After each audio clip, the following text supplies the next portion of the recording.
Hey everybody, welcome back to the homestead. Today I'm going to be doing a video on planting an evergreen huckleberry that's related to the blueberry. It's a really cool plant.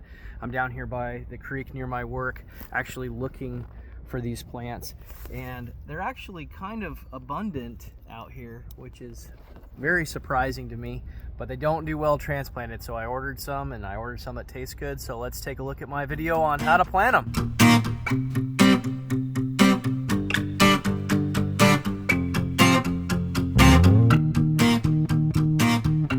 Alright guys, so I'm really bad at Latin, but the scientific name for this is the Vaccinium ovatum. And this first word, the Vaccinium, however you pronounce it, I should just say it with confidence, but I don't have any. That's actually the same family as blueberries, cranberries, bilberries, and some other berries. And like those berries, it requires an identical growing medium. So they like a pH that is very, very low, very acidic, between 5 and 5.5 is what I'm going for. I think I'm probably close to the 4.7 with my last test that I did. I'll show you guys how I'm mixing this. What I'm basically having all of these pre-planted holes that I have prepared for my blueberries that are coming is a mix of peat moss. It's important that you get the right kind of peat moss.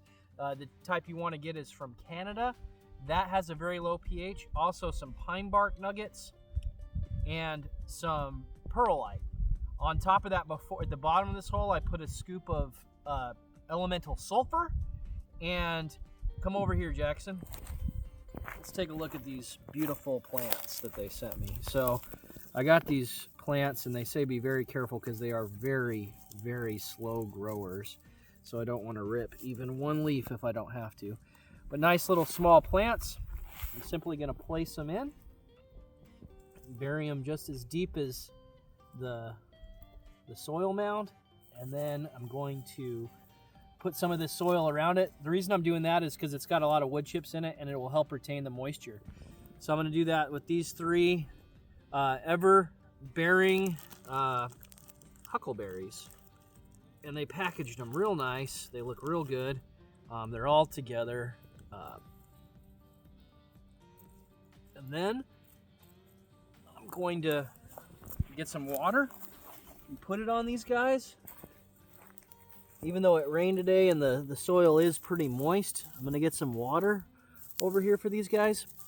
And they should be good to go. Now, it does say that they prefer full sun. They're not good at being transplanted, so really put them where you want them, and don't try to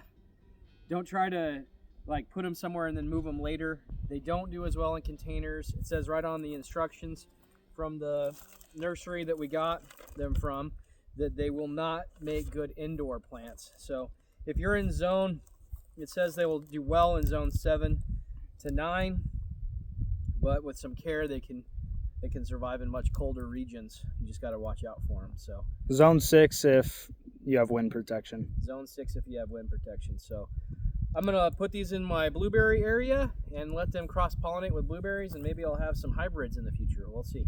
All right, thanks. Subscribe to the channel. Catch you on the next one.